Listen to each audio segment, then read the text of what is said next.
Well, folks. It seems as if this is the final comedy battle thingamajig between Kenjaku and Takaba.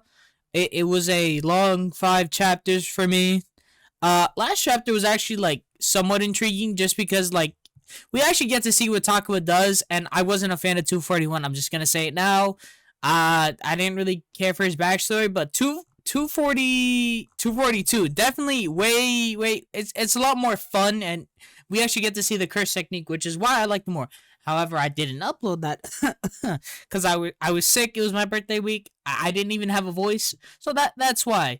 But seeing Nurse Kenny, hi. But it was interesting to say the least, and we got to see a little bit of an explanation that it kind of messes with the soul, and that's why Kenjaku couldn't really like tell the difference between what was happening. And then we end off with them on the stage, which is a callback to that one. It was in the hidden inventory where it's Gojo and Geto on the stage, and I guess they're doing a comedy bit. But that was cool. Like I said, so let me just explain this whole soul resonance thing. That just makes Nobara a little bit more broken. If we got to see a little bit more of her, because clearly you mess with the soul enough. Like Takaba was able to do this. I'm not like fully into the chapter, but I'm just gonna explain a bit of it. He was able to like mess with Kenjaku for a bit, and I mean, clearly that's a feat you gotta do. And we know Yuji has something with the soul swap mechanic. Not really sure what to do with that, other than he's got like a demon arm looking thing that's kind of like narrow, but is flirting versus harass. We're in the final fight. Chapter is called Stupid Survivor Makes Some Noise. Apparently this is a Bobo reference, like what the chapters were, like Baka Survivor or something like that. So I mean, I hadn't seen Bobo. Like that was way, well, no, I want to say way before me, but like I've seen like clips of it when I was growing up, like on the TV at 9 a.m. But I'm yapping, but like most of this chapter was yapping to me. But anyways, Kenjaku and Kenny are on the front cover. Here we are. They're walking on stage. We get, hey, thanks for your loyal support. Are you free on Wednesday? Now, but we're just about to start. I'm available for anything that is not moving. Never mind. So it was about moving. I guess they're having their own little conversation about something prior to the show. Alright. Next page. Hey, we're Pinchan. Remember us as Pinch and Chance. That's it. We're Takaba and Kenjaku. Thanks for joining us today. Oh, okay. I'm guessing Kenny just wanted to make a joke. Like I said, for some reason this doesn't hit like the comedy stuff like Jujutsu Kaisen previously had. Like I guess the best example I can say is like with the main trio, where we had Nobara like kind of bounce off of Yuji's energy, and then we had Gojo just act like an idiot. I think that was a lot more fun versus, I guess, a series like this trying to introduce an actual like comedy bit. And maybe I just don't get it. Maybe I just haven't. I mean, I've been told. All right. Have you heard of Momotaro's tale? I don't know it. Come on, let's do it smoothly. Everyone has heard about it from their parents. Is Momotaro the one from? I'm gonna make a reference here. Is it the Pokemon thing where like the kid has the 3 loyal things? Is that what it is? The monkey, the bird, and then the dog? Kenjaku says, no, I'm serious. I don't know it. I'm the son of a single oh, and my mom was always busy. The son of a single mother. I thought he was gonna reference oh my god, Yuji, because you know he's the single mother, but I guess not. Yeah, I guess he's actually just talking about his own life here. Taka was like, oh, I'm sorry, I didn't know about it. It was a delicate topic. We have our contestants still yapping. They're telling the story about Momotaro. To be honest, these two kind of just go off in their own realm right now. They're still bringing up the dog thing. Now there's a dog joke. Is it okay to give dango to dogs? Forget about that reality. I think I won't feed it. It might contain onions. You can't be sure it doesn't contain that. Besides, onions are poisonous to dogs. Well, that's new. I didn't know that. I thought dogs could eat onions. Okay, gay. Cause like I knew about the whole Dogs Candy Chocolate from Diary of a Wimpy Kid and grapes, and I didn't even know dongos had onions. I'm so just used to hearing the dongo song from Glenad, but I'm yapping, right? About to get to the last bit. Like this last bit is probably the best part of the chapter, like minus the jokes, because like I said, I don't really get it. If you guys get it, that's cool, you know? But I could not sit here and like try to explain these jokes and just read them all, because it's not something that like I understand or find interesting, and I don't really want to drag this video too long. So yeah, Kenjaku tells Takaba, hey, is something wrong? Takaba's like, no, I was just thinking that it's about to finish the whole show. I got it. I'll make the monkey and the pheasant go first. Wait. Takaba says. Kenjaku says what? The monkey and the pheasant are going to get their asses kicked. Didn't you learn in school that adding forces one after another is a bad plan? Takaba says, idiot, don't you know about air supremacy? What can a flying pheasant do? At best, they can poop bomb. Takaba, Kenjaku is singing? Or yelling? I can't really tell. It just looks like he's making an interesting face. Throwing aerial poop balls is the best. Don't push your elementary school children's low values on me. Oh my god. It actually has been a minute because I haven't read. Wow. Takaba is just like crying and snotting out the nose, it looks like. Or is that just how his nose is weirdly drawn? It looks like he's snotting though. He's telling Kenjaku he doesn't want this. And don't cry, you'll spoil the mood. The stage I dreamed of. And the fans, face of the fans who probably don't even know a little bit about comedy, I think they're lovely.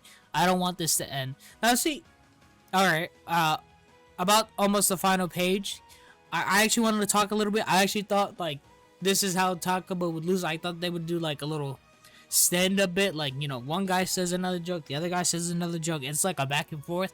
I thought that's what that was gonna be, and Takaba was gonna be like funny or whatever, or just in some sort of way, you know, like how I was making the joke.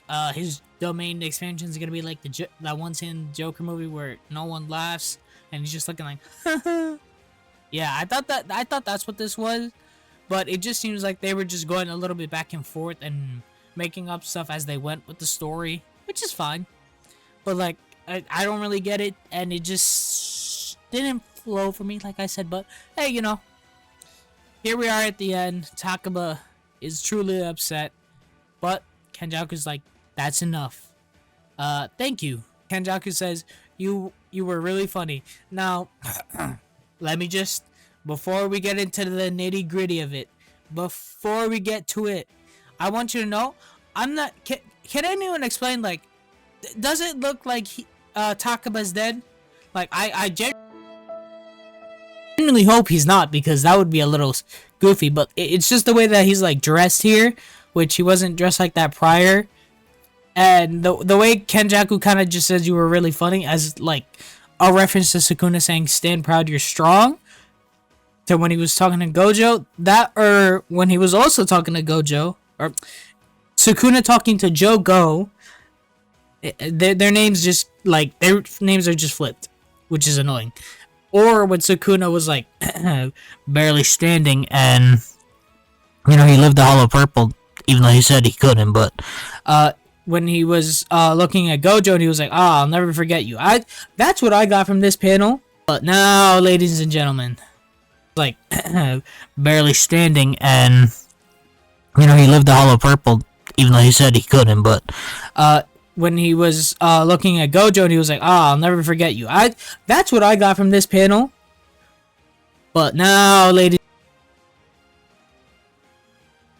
and gentlemen, it's time for me to talk that shit. No more. It's YUTA Okotsu standing on the sidelines. Y'all said he went to Africa. Nah, he's standing on business. Look at him. Shows up. Kenjaku can't even react. He tries to use that shitty anti-gravity. Nah, Yuta's just fast in that. He pulls out the sword, cuts his head off. It's done, ladies and gentlemen. It is done. Now, granted, some people I've been saying are downplaying Yuta because he snuck the guy? Let's just take a minute to remember Kenjaku's whole scheme was sneaking people, right? He snuck Gojo. He was like, element of surprise, bitch. Now you gotta look at me, and you'll think of your best friend, and now you're in the box. Boom! Or, that's kind of just about it, right? But, like, what I'm trying to say is that it's not wrong for our heroes to commit to doing something like this, because that's not fair, right? That, only the villain should be allowed to do something like this. No, it's fair game.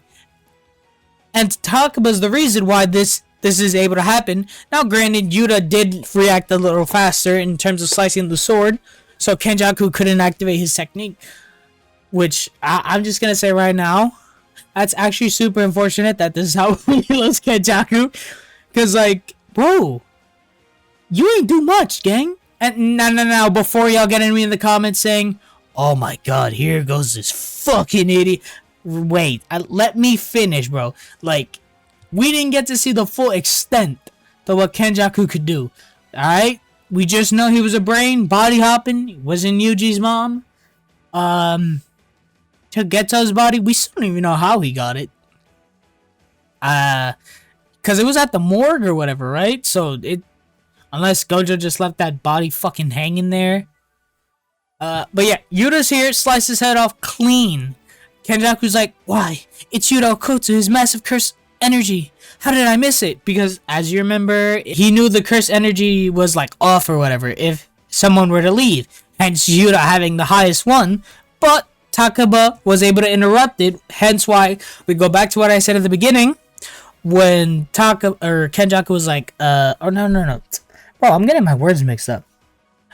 When I said soul resonance is kind of broken because, if he's just able to, like, trick him this easily or just mess with the soul, like, we could have had Nobara do something, or we still have Yuji to do something, but it's just one of those things where, like, Gege kind of just took Nobara that fast, and we haven't seen her since, which kind of sucks once again because I'm not gonna lie, Nobara was my favorite.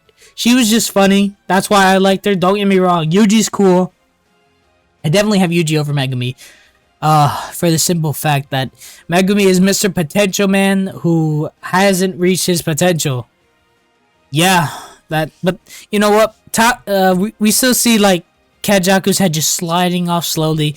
Takuba, like I said, I don't care about Takuba. I'm not sold on him, but I don't want the guy to die because then it just gets rid of another strong guy for no reason, and we just lost 2 birds with 1 stone. But I'm just hoping Takuba's taking a nice nap after having a good comedy match, I'm being told he's the funniest, or funny, right? Kenjaku, a severed head. You had this plan the whole time? Yeah, Takuba can't kill people, Yuta says.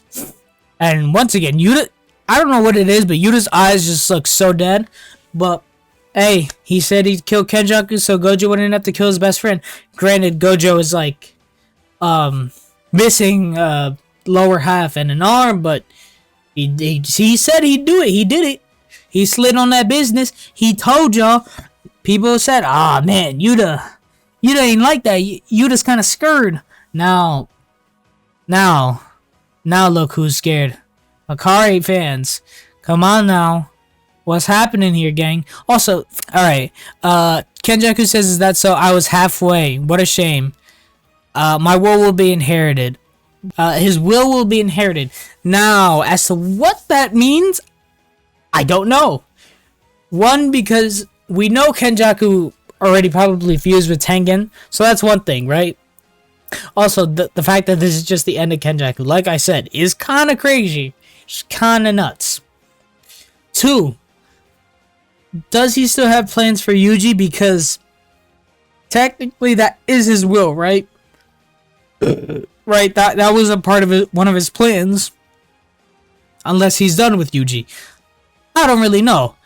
3, and I hope Gege just doesn't do this, but I'm not going to take credit for this idea. I just dropped my phone. I'm going to give the boy Josh his flowers, because he said something about What if he takes Gojo's body? Now, if that happens, I might just have to go to bed and never wake up again, because I don't want to see that. Because then it's like, oh wow, you made the villains even stronger, yay! I don't think it's gonna work like that, because it's still gotta be his brain. So something has to happen. I'm more or less leaning towards the whole Tengen situation. So that's one. And maybe for jokes he does something to Sukuna, but no, just leave Sukuna alone.